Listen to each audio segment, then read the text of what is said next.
Hello बच्चों, तो स्वागत है आपका हमारे चैनल एडू गुरु में। और हम लोग पहली प्रश्नावली हल कर रहे थे अपने पहले पाठ संख्या पद्धति से। और आज प्रश्नावली जो पहली चल रही उसका अंतिम सवाल है प्रश्न संख्या 4। और इसमें दिए सत्य और असत्य हमको बताना है। और कह रहे हैं कारण के साथ उत्तर दीजिए, मतलब अगर सत्य है तो क्यों है और असत्य है तो क्यों है, मतलब उसका एक कारण भी लिखना है।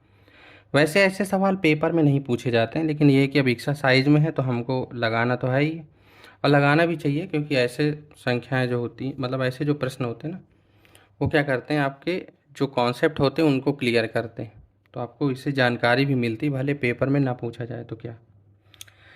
तो चलिए हम लोग शुरू करते हैं। पहला देखो, पहला है प्रत्येक प्राकृत संख्या एक पूर्ण संख्या होती है। तो मैं सबसे पहले तो आपको संख्याओं के बारे में थोड़ा सा बता देता हूँ, देख लेते हैं। क्योंकि सवाल लगाना हमारा उद्देश्य नहीं है कि आपको सवाल लगवा दें और बस आप भी लगा लो, है ना। अगर आप कॉन्सेप्ट और जानकारी थोड़ा सा इकट्ठा कर लोगे तो फिर सवाल हमेशा लगाना आसान रहता है ना।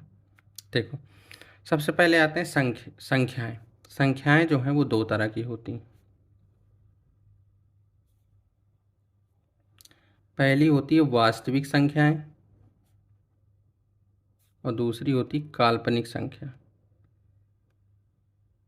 इमेजिनरी नंबर और रियल नंबर। तो पहली जो संख्या के टाइप हैं वो दो होते हैं, वास्तविक और काल्पनिक। नाम से ही स्पष्ट है, वास्तविक संख्या ये जो वास्तव में हो, यानी जिसमें एक परिमाण हो, है ना, उसका कोई ना कोई मान होना चाहिए, वो वास्तविक संख्या है। काल्पनिक संख्या क्या है, जो वास्तविक नहीं है, ये समझ लो, है ना। यानी कि जिसका कोई मान नहीं होता, या जिसका कोई परिमाण नहीं होता, हम उसको व्यक्त नहीं कर सकते, वो काल्पनिक है ना। ये आप कक्षा 11 में पढ़ते हैं। वास्तविक समझते हैं। वास्तविक संख्या जो होती है, अब वो दो तरह की होती है। पहली होती है परिमेय, दूसरी होती है अपरिमेय। परिमेय संख्याएं वे संख्याएं होती हैं जिनको p बाई क्यू के रूप में लिखा जा सकता है, जहां पर p और q पूर्णांक हैं और q जो है वो जीरो नहीं है। अपरिमेय संख्याएं ऐसी हैं जिनको p बाई क्यू के रूप में नहीं लिख सकते हैं, जैसे कि √2, √3, √5, √7, पाई, ये सब अपरिमेय है। और परिमेय संख्या वो जो p बाई क्यू के रूप में लिख सकते हैं। अब परिमेय संख्या कई टाइप होते हैं, जैसे परिमेय के भाग। तो परिमेय संख्याओं में देखो क्या क्या होता है। पहला तो जैसे इसमें हो गया प्राकृतिक संख्या। ठीक है, आपको मालूम है प्राकृतिक संख्या कहाँ से होती है, एक से लेकर के इनफाइनाइट तक। फिर इसी में हम शून्य को अगर पहले जोड़ देते हैं तो ये बन जाती है पूर्ण संख्या। ठीक है। और प्राकृतिक में ही बहुत सारे, जब आपको सम विषम भाज्य भाज्य सब पढ़ने को मिलते हैं। पूर्णांक देख लो। पूर्णांक देखो वो संख्याएं होती हैं जो कि इसमें माइनस इनफाइनाइट से लेके प्लस इनफाइनाइट तक होती हैं। बीच में शून्य भी होता है, यानी इधर पूरा धनात्मक संख्याएं और इधर पूरा ऋणात्मक संख्याएं, पूरी अनगिनत। ठीक है। अब देख लो, ये तो हो गई संख्याओं का विभाजन। अब एक एक करके समझते हैं। देखो, सबसे पहले पहला लिखा, प्रत्येक प्राकृत संख्या एक पूर्ण संख्या होती है।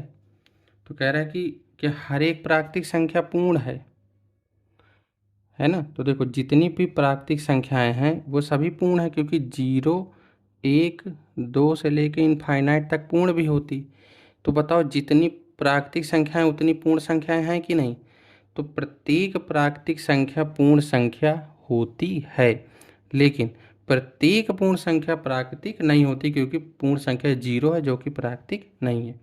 तो अगर हम पहले की बात करें ना, तो पहला वाला जो है वो क्या है, सत्य है। तो जब हल हम देखते हैं यहाँ पे तो समझते हैं। लिखा है कि प्रत्येक प्राकृतिक संख्या एक पूर्ण संख्या होती है, तो क्या लिख देंगे, सत्य, है ना। पहला क्या है, सत्य है।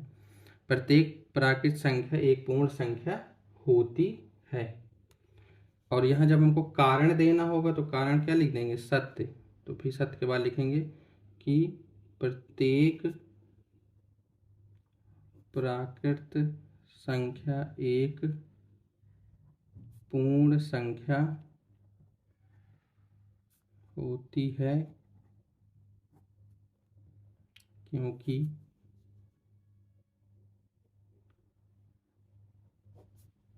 प्राकृतिक संख्या में शून्य जोड़ने से ही पूर्ण संख्या बनती है। कि जब हम जोड़ लेते हैं प्राकृतिक संख्याओं में, अगर हम शून्य जोड़ लेते हैं तो उसको फिर हम पूर्ण संख्या बोलते हैं। इस तरह मैं उदाहरण भी दे सकते हैं, जैसे 1 2 3 4 यह प्राकृतिक संख्याएं हैं एवं पूर्ण संख्याएं भी हैं। ठीक,